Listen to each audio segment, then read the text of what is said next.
guys, what's up? It's me, Thomas. Today we're back here with PhantomStrider. So, yeah, if anyone's wondering, I got myself a new microphone, considering the last one kind of worked out on me. Hopefully, with this one, I'll be having a little better luck, but I'll update. We'll see. Anyway, so today we got the stupid/failed portable game devices. So, yeah, basically these things are game consoles that just didn't work out well on the go. I think I could think of the Nokia N-Gage. There's the Tiger Electronic stuff, you know? I mean, even on my channel, I've seen a couple of those. So, let's just see which one Phantom found. Or Strider found. Sorry. Don't want to call him Phantom. Be sure to like, subscribe for more. Hope you enjoy. Here we go. No, I think their kitchen's gonna need the 15 amp. Pass me that one. No, not the switch one. Oops. Yeah, well, I kind of stink at electrician stuff anyway. Let's talk handheld Yeah, there you go. systems. Handheld devices are certainly nothing new.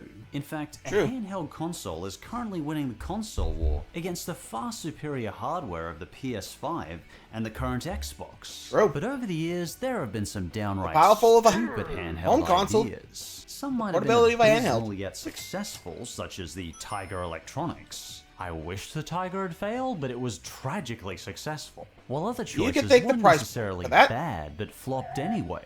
Some with far superior hardware, years ahead of their time. So let's check out the stupidest and failed handheld game systems. And as always, it's just my silly personal opinion. You're not hurting anyone if you like these systems, so more power to you. And I'd love to hear what you like about them in the comments. With that said, let's Let me begin. know if you actually had any of For these. our first stupid choice, we have What's the the game- GameCom. The GameCom was made by Tiger Electronics. Ah, well, Yeah. there's your problem right there. Yeah, pretty much. If Tiger Electronics took the time Oof. to stop momentarily disappointing unknowing children, and they made a console, how abysmal could they possibly make it? I mean, it's Well, not like they the pretty other much did. Tiger junk. It's a full-blown dedicated handheld gaming system. Meant to kinda sorta match, I don't know, the Nintendo? And it had innovative features. Yeah, but it such came as a out years touchscreen after and Nintendo. dial-up internet connectivity. And let me tell you, for 1997, those were damn well impressive and ahead of their time. But this was the 90s gift that just kept on taking. Your childhood soul. To put it politely, the game stunk. While some critics no praised the color idea of a even. touchscreen, other critics were less forgiving of literally everything else about the console. And like, they were competing against the Nintendo Game Boy and the Sega Game Gear. What were they expecting? And even Nothing. if the Gamecom wasn't competing, this thing made those Wish.com block games look like the peak of perfection by comparison. You see, Tiger gave us a boring black and white screen with limited games, an inaccurate touchscreen capability, and a very poor battery life. And look at my friend Nick trying to play what is likely the worst Sonic game ever conceived to this day, Sonic Jam on the Gamecom. Oh, it is the worst. There is I can't no do. Sonic game that compares. Not Rise of Lyric, not Sonic 06. Those are masterpieces compared to the Gamecom version of Sonic Jam. The Yeah. screenshots on the box show me the Jeez. Genesis sprites, so I was hoping for something at least along those lines. What I instead got was a broken, ever-lingering experience of misery. It's a miracle I'm still a Sonic fan after playing that game, and I can't even imagine what it was like for a child who had this as their first ever Sonic experience. Heck, their first ever Yep. game experience. The Game Boy was ancient by the time this came out, and this ran way worse than Nintendo's little machine. I will admit, as a that's bad. kid, I was fortunate enough to be a little more glued in, so I knew that since this was Tiger Electronics, that this machine would be trash. So, thankfully, Yeah, I probably I think didn't that make it a too. priority for my particular Christmas list. In fact, I only ever played this thing as an adult. But why on earth would you buy a Gamecom willingly as an adult? Because I found a green one, and I like green things. Also, it's got Sonic Jam on it. I love Sonic Jam. Huh, well, fair enough. Fair, Let's but see this what is others less thought of Sonic the Jam, Gamecom. more like the Charles original. reviewed it, and he said, I still have this, and it's been collecting dust since I bought it in the 90s. Cheap games, cheap graphics, and no colour. Don't waste your money on this piece of garbage. Oh, hi, Nin. Hi, Nick. I got you a green flower. Oh, you got me a clover? No, it's a green flower. well, it's a thought that counts. What do classic game rooms say? It's a wounded house cat of a system, but Wounded not house without cat? merit. It would be easy to drag this through the mud, but it actually tried to do a fair bit. Problem was, everything failed because of one fatal flaw. The crappiest screen ever. And I mean, I get You it. ain't Just wrong. look at the Gamecom's Stupid graphics Sonic. here. But the graphics are the best part. It lets me play my favorite Sonic Special stage on the go, Black Spheres. And look at that frame rate. Listen to that music. Who needs ears? Yeah, it's bad. Does that even Overall, count as music? Gamecom had some good ideas. What ideas? But I mean, it the touchscreen, failed. internet connection, the built-in killer app for every machine, solitaire. Does any of that make up for this game? Well, no, I Not guess really. it doesn't. Okay, Gamecom was a dumb idea of a system with lazy, cheap graphics and abysmal gameplay.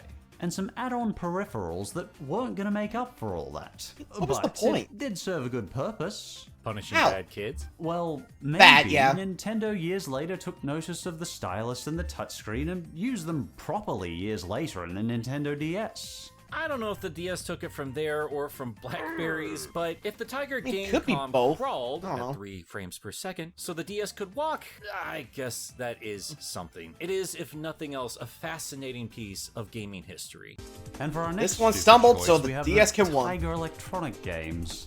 When the 90s thought you said you weren't gonna arrived, include it. gaming at home was no longer a distant dream, and this new handheld gaming we had was revolutionary. Handhelds like the Game Boy were a must-have in every kid's pocket, but unfortunately, the price tag on them was steep. It was too steep for some families, particularly those with more than one kid. For many years, mine was included in that. I couldn't afford a Game Boy. Enter Tiger Electronics. Tiger puts arcade action in the palm of your hand. What's so special about Tiger Electronics? It's the only time in handheld gaming where nothing was the superior option. You'll have more fun just twiddling your thumbs and playing one of these things. It's a real insult to say these rivaled the Game Boy though. I know, because for many years when my family Yeah, this couldn't took a afford while. a Game Boy, these were my only option. Instead of a Game Boy, I had the Flintstones movie Tiger Electronics game. It was so bad. But later, we got real fancy and got a Sonic Tiger Electronics game. It's Sonic 3, the handheld game. I thought this thing was so cool with its like one frame of animation and the black and white screen I could barely make out the figures on. Even as a kid, I knew this thing stunk. At first glance, before you Yeah, turn no them kidding. on, these things look really cool. Look at that outside art. The resounding theme of these things was the cover art was far more interesting than the game itself. I guess you in ain't wrong. theory, the Tiger Electronics is a nice idea. For families on a budget, it meant all the kids could have a handheld game in their back pocket at a mere fraction of the price of the Game Boy. But then the kids actually turn on the games, and there's Yeah, never it's like been a such Game & shared Watch. simultaneous disappointment in kids around the world, and resentment at other kids who had a real Game Boy. No, I'm not projecting. I mean, just look at these things. These games were simple, crudely designed, and made stick figures look detailed. Flintstones and later Sonic 3 was my suffering, and not only was the processing speed abysmal, but I could barely make out the tiny glary figures on the tiny crappy screen. But despite my feelings on them, these garbage games were so popular. You see, Tiger bought licenses for all sorts of pop culture icons. No matter what movie, comic, cartoon, or video game you liked, chances are there was a cheap, basic Tiger handheld game you could get in its honor. Now the Little Mermaid and all her friends come to you in a fun-filled handheld game. It didn't matter that these things were like the most boring thing ever, they were cheap and readily available. But I carried this garbage in my book bag once and never again, because I was embarrassed to be seen with these things. And some people even started collections of these stupid Tiger systems. Hopefully just to look at and not to turn on. It's not like you could just change games on these things, so we had to fill up landfills with this plastic garbage. For all the challenges and horrifying experiences I've had in the last 35 years, the constant redeeming contentment I have is how advanced and cheap modern technology has become. Because for even the poorest Gen Alpha kid buying the cheapest, crappiest handheld games at Kmart, they never will have to put up with handheld games as unabashedly horrible as Tiger Electronic Games. A handheld game will never be this bad again. And that's Don't give him ideas. Weird piece admits the chaos. My rantings aside, I mean, you ain't wrong, because, good lord, those things are just ugly. Like, and not in a good way if you think of it like that. It's just like, no thank you. Like, sheesh. You just gotta wonder, like, what's the point of it all? You know? Good lordy lord. Like, I think it was around the time of the Tiger Electronics, but I don't remember even owning one. I don't know. I mean, sometimes I feel like I'm gonna have to look back and be like, did I actually own it? Or is just my mind just repressing the memory? I don't know.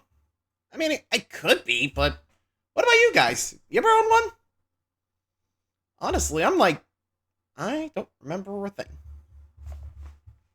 Anywho. I think Ben brings up a good point Oh, on the Ben. positives of these games existing at the time. Because We're at the I have to time, find 'cause some they meaning do for 90s not children end well. suffering through these. Despite being cheap Or just garbage, age well, at they least. did serve as an important stepping stone for families with a tight budget. I can appreciate parents who wanted to get their kids something, but couldn't afford a Game Boy. Did they bring joy to kids who didn't have much? Absolutely. Well, not me. Hate them or tolerate them, I guess. They served a purpose, at least until the kids got their Game Boys, which I really hope they did. Then at least they would never you ain't get turned wrong. on again Sometimes and you just become gotta a have pretty those, like, filler paperweight. products, Or I better guess. yet, they were smashed to tiny pieces with a hammer. I'd be happier with that. Our next stupid choice is the handheld brick games. Yeah, as an adult, I can see these brick games were garbage, but as a child, these games were my savior from Tiger Electronics games. They were so much can see better. that. It was later in the 90s, and the Game Boy and Game Gear were still revolutionizing handheld gaming, but my family still couldn't afford me a Game Boy, and certainly not a Game Gear. So one day at the markets, my dad got me one of these cheap Chinese handheld brick games, and I loved it. Game Boy owed a lot of its considering your success experience to with the, games like you know, Tetris. So I Tiger guess there was Electronics, really I'm no not surprised you surprise like when this a one cheap better. Tetris-like knockoff system landed in the market. It was another cost-effective alternative to the Game Boy. But compared to Tiger games, They had colorful artwork that looked way better than the that came on inside the screen. it was incredible. They often had tens to hundreds of pre-installed games listed by letters of the alphabet. These games were intended as clone games of their popular counterparts like Tetris, Tanks, Breakout, and racing games. But unlike Tiger games, the bricks on my screen actually moved. I had a real frame rate and real gameplay. The animation was smooth, and with hundreds of cheap knockoff games, what variety I got! It didn't matter that everything on my screen was a brick, there was actual gameplay.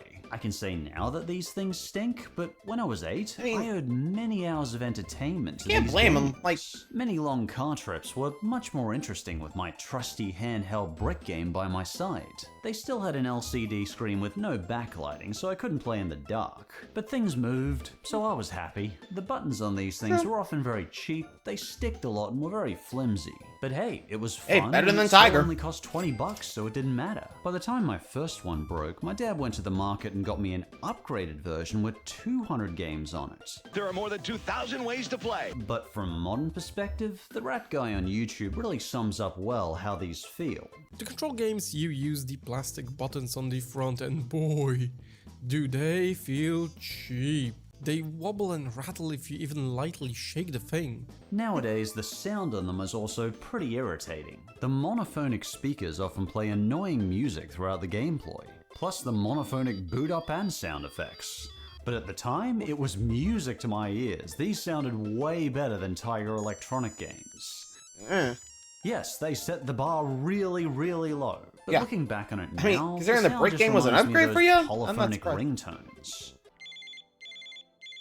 Which I really don't think many people miss nowadays. But let's see if there are some reviews from a less biased perspective than mine. Plus on Amazon said, Stupid piece of non-working metal thing. It's so cheaply made, it's not even worth a 1 star. Well, that's a good start. Maybe Youch. Ren had a better experience. Screen doesn't work. You can't see anything. Absolute waste of money. Ah, that'll be the backlights, or lack thereof. I'm curious though of what I'm thinking modern that's Gen more, Alpha kids thought of the game. you know. Sandy's kids played it. My kids can't understand the game, and neither do I. Yeah, these brick games have aged like cottage cheese in the warm sun. But for a Game Yep. Boy starved kid in the 90s, they were my savior from Tiger Electronics. Because not even a 7-year-old could enjoy Tiger Electronics. But Or that if for didn't long. stop these games from flooding the market. Because, jeebus, I hated Tiger Electronics. On to the next one. I mean, I'm surprised it didn't And come for a sooner because of failed that. choice, we Oh, have there the you go, Engage. Engage. Oh, thank Nokia. Jeebus, a handheld from 2004. The march of time may be ruthless, but at least it saved us from tigers and bricks. This, my friend, is a gaming fair. console and a smartphone. Now, even if that sounds like a great idea, these gaming console smartphones sold notoriously badly. No matter how revolutionary the technology, and you'll probably see a pattern of that in future failed choices. The Nokia N-Gage was more commonly known as the taco phone because of its shape, and the mean, you ain't awkward looking at way it, you just- had to speak into it during a phone call. But just look at these gaming specs. 11 megabytes of storage space, 0.1 gigahertz single-core processor. Holy cow! This thing was abysmal.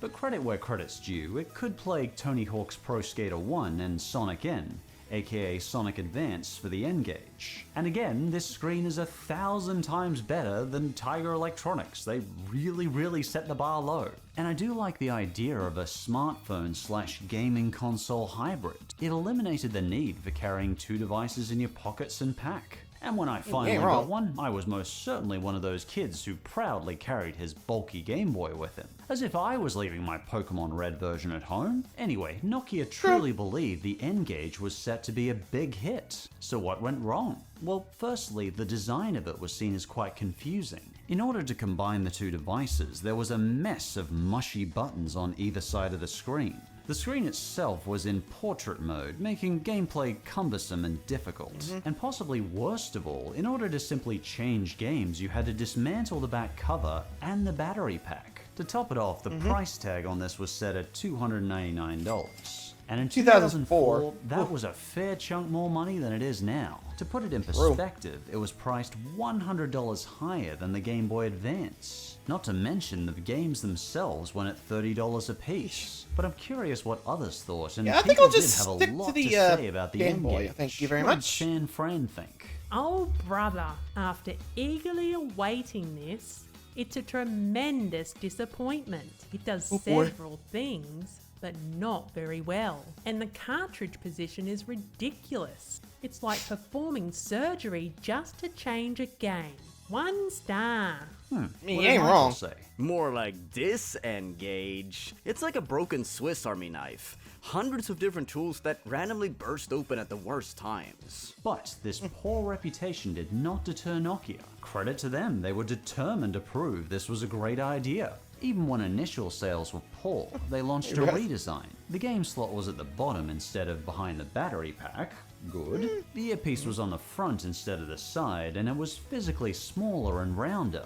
They even lowered the price and made it available at prepaid retailers. I respect how much they listened I mean, to feedback and did their fair, best with but it. But a little unfortunately, too late. it just wasn't enough. The Game Boy Advance just completely overshadowed the N-Gage, and it seems like that previous model had soured Nokia's gaming reputation. But personally, I still think the N-Gage was a great idea.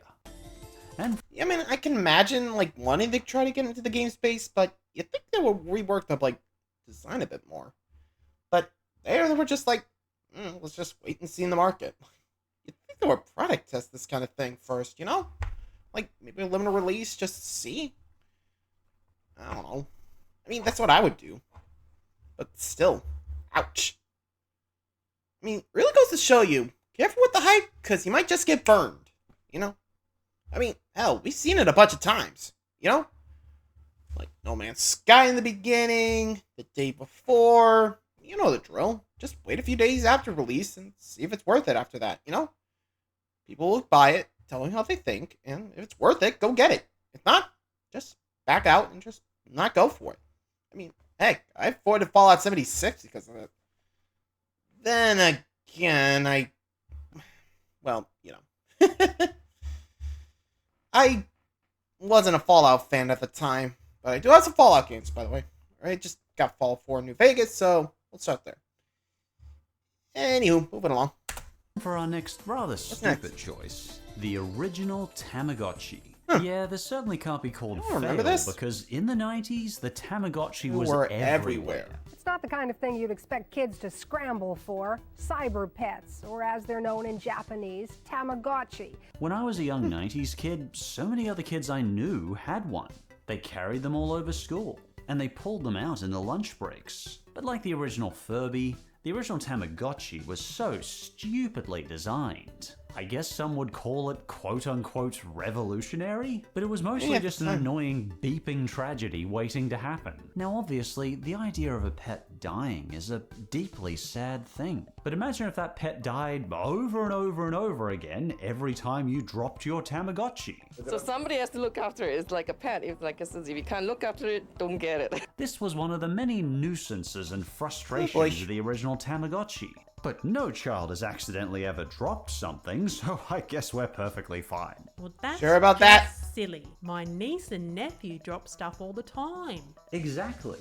Do you remember in some schools there was sometimes a project where kids would care for an egg? The kids would have to take it everywhere and care for it for a week. If the egg cracked or broke, the kids failed the project. Well, Tamagotchis were the equivalent of that in electronic form. It was a pet you took care of, played with, fed. In the original version, you even cleaned up its droppings. As you might have guessed, in newer versions nowadays, you don't have to clean its droppings. But teaching kids responsibility is a good thing. In theory, yes, that's a great thing to do. But it comes at a price. You see, like a live pet or a baby human particularly, the Tamagotchi was incessantly needy. Whenever it was hungry, needed attention, it was sick, or even when it went to the bathroom, the Tamagotchi beeped at you. And it did so at the most annoying times. All night and day, the little cyber pet beeps, demanding food, entertainment, even needles when sick. During dinner, during school classes, when you were sleeping, or other times when you were preoccupied as an adult. That's right, when you were at office meetings. Like a child or live pet, the Tamagotchi didn't care what you were doing. It needed your attention now. You could mute the little blighter's beeping, but the problem was it still needed you. And if it doesn't get what it needs, your incessantly annoying beeping little buddy would die. So not only was it upsetting for the child, but it was upsetting for the parents too. I mean, have you ever had to console a child when their pet dies? Well, try doing it over and over and over, because let me assure you, these things are prone to death. Don't feed it, boom, dead. You drop it, boom, dead. It gets sick and you don't cure it quick enough, boom, dead. Dead. It died alive. For whatever reason, us 90s kids love these things. I wanted one for some reason. When the Tamagotchi got a revival around 2016, the response was fascinating because many kids of today disliked these responsibility-driven toys. They certainly weren't the big hit they were in the 90s. Let's see what some modern kids had to say. Chriselle, age 11, said, Doesn't this thing get tiring after a while? Kelly's 9. He ain't wrong. I want to live my life, not take care of this thing. And age 10 Casey was quite profound in her statement. If you don't play it often enough, it could die, and that's a game for kids. I mean, I get that. I think we were just messed up back then. Especially in a time where we want less screen time, maybe bringing back an incessantly needy electronic screen pet wasn't the best idea. The modern Tamagotchis are a bit more refined with features like minigames and wireless connectivity, though users can no longer discipline or toilet train their Tamagotchi. They mostly just feed it, play with it, and cure it of the occasional sickness. And one more review from a customer at Walmart. The screen was way too dark and my Tamagotchi kept dying. I think I got a dud. No, my friend, you didn't get a dud. You got a Tamagotchi. A thing that makes noises when it needs something from you. I guess that's also what kids are. Father. It's true. Our next choice is the Gizmondo. Released in 2005, the Gizmondo has some major stories behind it, and they all led to one big failure. Because this, my friend, is the worst-selling handheld console ever, selling less than 25,000 units globally. If you own a Gizmondo, congratulations! You are one of 0.0000000 0.03% of people who own one. But what exactly is the Gizmondo? Well, primarily it was meant to be a gaming console. But the catch? This was all a ruse so parents could track their kids with a GPS tracking system. Its original intent was being a child tracking device for parents. Originally, in fact, they were pretty obvious about it. It was called the Game Track. Yeah, I know, weird. Yeah, that does not sound good. If it was a gaming device, the kids would be more likely to take the device with them. Thus, it would be easier for the parents to track their children. But due to copyright, yeah, you can definitely see the problems there. They had to rename it to Gizmondo.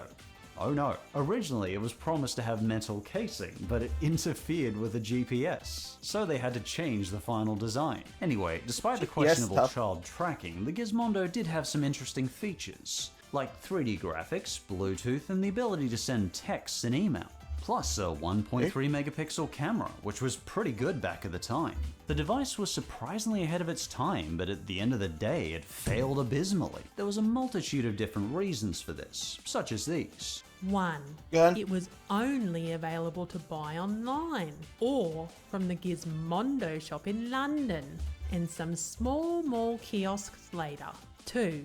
It was expensive. Not really wide reaching, but $400 each. It was far higher priced than its competitors like the Nintendo DS. 3. Its screen was ridiculously small. 4. Third-party game support was basically non-existent. 5. The GPS software was unavailable in the USA. 6. Only 8 of its 14 games were available in the USA. Oof. Alienating your US audience? What were they thinking? It was a small, to be fair, we got a big gaming audience here. System with a GPS feature that doesn't even work overseas. The writing was on the wall, and the Gizmondo was discontinued 11 months after it was released. But you know, the people behind the Gizmondo were even weirder than the device itself. Apparently, Tiger Telematics. Not to be confused with Tiger Electronics. The two owners had an extensive background in organized crime, fraud, and the Swedish mafia. Sweden has a mafia? When this criminal history came out in the press, the owners and many others resigned from Tiger Telematics. Around the time Gizmondo was canned, Tiger Telematics filed for bankruptcy. Following the flop of Gizmondo, considering the tracker, I wouldn't be surprised if the mafia just used that to get their creditors or something. What about the games? Well, the thing is, it only had like 14 games. LGR checked out some of the games and commented that the D-pad was clunky, the controls were too small for adult hands, and the system really needed an analog stick for games of 2005. There was toy golf, like mini golf, but for some reason even more tiny, because I guess mini golf just wasn't small enough. Probably the most popular game on the system was Sticky Balls. It's like pool, but you have to match colored balls together. Fascinating stuff, I know. Wait, that was the most popular game on the system? Well, apparently, I think they just like the name. The 25,000 owners weren't exactly overblown with choice. Now for an extra stupid choice, the Gamer v My Arcade. Over the years, there have been some amazing retro handheld gaming systems, keeping those classic old games fresh and polished and easy to play for every generation. But then you get the trash, enter the Gamer v My Arcade. I mean, the first thing you might notice is this handheld looks really cheap and plasticky, and the screen is so small you'll likely be squinting your eyes. Plus, the buttons are janky and badly positioned. It's like no comfort was considered in the design of this handheld, they just kind of floundered around and threw the buttons anywhere. One Amazon reviewer said you may need hand surgery in order to play it. This is the worst D-pad I have ever used in my life. They gave it a 4 I don't think anyone with human-shaped hands can think this D-pad is good. I mean, he's right. Why is the start button so high up the top? And why are the action buttons on top of each other? How is this I can imagine my thumb hurting Putting these gripes aside, let's look at the games. How did it actually play? Well, we open with the 220 games menu screen. Well, at least that's some variety. And it's presented by this monkey fella. And monkeys are awesome, so I like that. And I suppose the menu system's easy enough to navigate. And the preview on the left is helpful when you're scrolling through 220 games. And most of the games themselves are nicely animated. I like the sharp, bright colors, and it's a million times nicer looking than the brick handheld games I grew up with. I probably would have been astounded if I had this in the 90s. But, well, things have increased in the last 20-30 years. Toy Collector here was playing a Zelda clone. where you play Santa. Okay, and that's a general Okay, thing for most of bootlegs, these anybody? games. Like the brick handheld games, they're clones of pre-existing games. But look how much Toy Collector Yeah, is struggling I could just to see that. move in this game.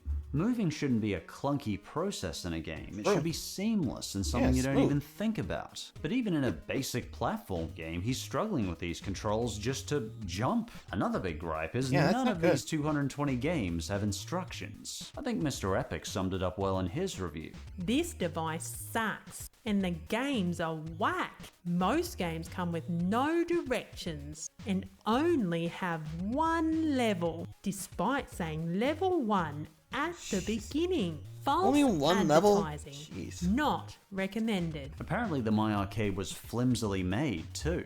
Take what this Kindle Really? customer said. I It didn't bought this take for long. my son as a gift, and he loved it until he dropped it Oh. once. After that, it didn't switch on. Absolute crap. Mayank had similar faulty problems. Sheesh. Games didn't play after a few hours of usage. I thought my kid was making it up. Then I saw the game running around in auto mode with no user input. I was shocked. Absolute Yeah, that's piece definitely of a... junk. Oops. Ah, what a My shame. bad. I love a good retro gaming experience. It's a cheap disaster, sense. but hey, there's plenty of much better retro handhelds out there already. And for a quick, mighty stupid choice, we have the Pop Pop Station. Station. When you can't afford a PlayStation Portable, the Pop Station will be there to disappoint. And I mean really disappoint. And there's another My brick station. consolation to Hello. anyone who bought this. How about City Fighter? It's like Street Fighter if it threw up everywhere. There was Pretty even much. portable knockoffs of these portable knockoffs. Like the Pop Station 9999 in one brick game. Because I guess 999 brick games just wasn't That's enough. I was just like, please give me more Any more? quantity Like- over quality. Clearly, I don't have enough brick games in my life. All Don't on encourage a 'em. record-breakingly minuscule screen. Look how much wicked gamer is having to zoom in just to play this garbage. According to the sources I could Yeesh. find, You have to most do of this, these I pop think. stations were mass-produced Lord. in Shenzhen, That'd be China. nice. But I just wanted to briefly mention this one because this is the only time I've seen 9,999 brick games in one. What is that, like the secret 10th level of Dante's Inferno? Play all 9,999 Pop Station games? My I'm good. condolences if you were given or accidentally bought a Pop Station. I truly hope you quickly went on to own a real PSP. Our next failed choice is the Atari Lynx. I'm certainly not Okay, calling this the one Lynx don't remember. stupid, because this console was amazing for 1989. Sadly though, it failed on the market and is another example of how the superior hardware rarely wins the console war. The Atari Lynx was giving us 16-bit graphics and a full-color screen with backlighting in 1989. I can't tell you So, back in the what day went how wrong? much of a pain in the rear zero backlighting was on my Game Boy. The screen has no light, so if you try to play it in the dark, you'll see nothing. To have a full-color backlit screen would have been amazing, but oh no, it didn't. have My Tetris guess or they couldn't Mario, implement so it back then. green only for us. In fact, the Game Boy Color wasn't even released till 1998. And even then, the colors weren't as good as the Lynx. I'm sorry, I just spent so much of my childhood looking at badly lit, ugly shades of green. But we had handhelds like the Lynx and Game Gear under our noses the whole time. Some consider the Lynx True. the beginning of the Atari's downfall, but this handheld was actually started by the software developer Epix. They called it the Handy Game. I guess because it was handheld, and that's what they had. Epix mostly had the system all ready to go. Unfortunately, they What were happened? nearly bankrupt. So before they folded in 1989, they made a partnership with Atari. And thus the Atari Lynx was born, because I guess Atari has to name all their stuff after cats. Atari Yeah, had true, what they Jaguar and thought all would that. be a big Makes sense. hit, and I don't blame them for thinking that. Technology-wise, the Lynx was miles ahead of its time and would be But for years yikes, to the come. button It even placements. had advanced networking capabilities. In 1989, what the hell? It actually had higher capabilities than full TV consoles like the NES or the Sega Master System. On paper, it was awesome, but it lacked the wow factor for consumers, and I don't know about that games library. Plus, there were some big drawbacks to all this power. You see, this thing was big. But there was a crap load of technology in this thing, so I get it. It's 1989, we're lucky it wasn't the size of a house. This is what some reviewers said when they commented on the size. We want a big handheld console that's comfortable to hold. But they didn't appreciate how nowadays bulky we it do actually have that was. with the Switch. And yeah, for a Easier handheld, it's not exactly grip, going to fit in your like, pocket. Though it is just arguable bring it out whether here the original since, Game Boy did either. see? That thing was huge. Easier. Another common complaint But, was a man, back then, terrible battery life. don't think our hands were But ready for given that. 6 AA batteries are running a 16-bit processor in 1989 with a full-color screen, it's not that surprising. But a 4-hour battery life for 6 AA batteries had to be pretty annoying. Sorry, Mom, I have to go to the shops to buy 6 more AA batteries because I played my Lynx for a few hours. As a result, with these Yeah, you complaints, could definitely the Lynx didn't see, receive like, the much drain. third-party support. There were just no big companies producing games on the Lynx, so ultimately, sales are Bye-bye, abysmal, Lynx. with the Sega and Nintendo handheld systems raging across the market. When you could instead have Sega or Nintendo, Sonic or Mario on your system, the Lynx fell to the sidelines and Yep, faded into bye-bye. obscurity. hadn't always this distracted- also paved the way for the failure of the Atari Jaguar, and ultimately, the demise of the whole Atari franchise. Luckily, Bushnell got into Chuck E. Cheese and started that instead. But let's leave those There it stories is. to the many YouTube gaming channels out there. But how did the Lynx actually feel to play? Well, the video game critic gave an interesting perspective in his review. Okay. The console is quite thick, and the directional pad and buttons feel tight. I felt fatigued during long gameplay. For its time, the graphics are decent, but sometimes a Good to hear. little chunky looking. Well, frankly, I would have taken some chunky graphics over my Game Boy's 50 identical shades of green. Shame they never had many games beyond the Atari Classics. The Lynx could have been really fun. And sadly, our next failed choice is the Sega Nomad. Back when we got this handheld in 1995, it was amazing because it was basically a handheld Genesis. But no, we had Tetris and Mario on the Game Boy, so till 1999, green only for us. Honey, you really didn't like that green, did you? No, I hated green, and it was the technology was there all along, and we never even knew. Well, I didn't. In fact, even in the 90s, the concept of the Switch was being played with. Not by Nintendo, but by Sega. Get out of town. Really? Really? Yeah, in fact, in 1995, Sega didn't just want a console you could play on the go, but a console you could connect to your television. So the Sega Nomad had an EV output so you could just hook it up to your TV, making it turn into a Genesis with the Nomad acting as the controller. In 1995, that's nearly 30 years ago. It's really a shame this concept was executed poorly, because this portable TV console was released 22 years before the Switch. On or off the TV, it played all the games a Genesis could. And It was proves even Nintendo portable does with the better what Genesis Sega controller, can, I guess. So it almost made the original Genesis feel redundant. Harsh, but unfortunately, think of it the Nomad kinda was accurate. discontinued less than a year later. But why? Well, there are a few reasons. It didn't help that Sega had already disappointed consumers with the Sega 32X and the Sega CD, both failed add-ons to the Sega Genesis. And the Nomad only Yeah, you can see debuted what's in going on selected here. markets They in just North America. lost It customer also faith, didn't get and, released well, much Nomad further was than not- America, with very limited distribution in there we Asia. go. It's no wonder I don't remember this console in Australia. The marketing on this thing was terrible. So few people even knew Again, the you Nomad limit your launch. existed. Goodbye, I saw P. market. Strife discuss this issue on a Marketing gaming expensive and a battery hog. Nobody knew it existed, and even if you did, you'd be in shock about the associated expenses. It's no wonder it sold abysmally. Yeah, the Nomad sold at 179 US each. So in 1995, this Money price was a bit bags. steep. And even when Sega reduced the price to $100, the Nomad still little didn't late. take off. Another common gripe of the Nomad was, of course, the battery life. This ahead-of-its-time technology had to be powered somehow. The Nomad was commonly referred to as being a battery hog. Serious Bangs said as much on Reddit. If I'm buying my kid a portable console, it's because I want something they can play on road trips. And I don't want to run a charging cable to the back of a cigarette lighter. And that's perfectly fair. It does make me wonder though, what sort of gaming world will we have today if we've been playing our Switch-style Sega Nomads 22 years ago, instead of the Game Boy?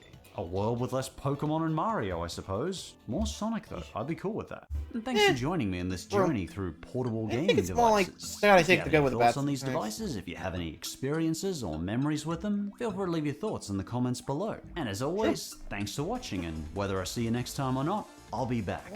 Count See ya. on it. And it's now Whew. Well, there you go. Some of the worst. Man, to think we could have had like the second Nomad instead of the Switch. Honestly, I think I would have been fine with the Switch, but yikes.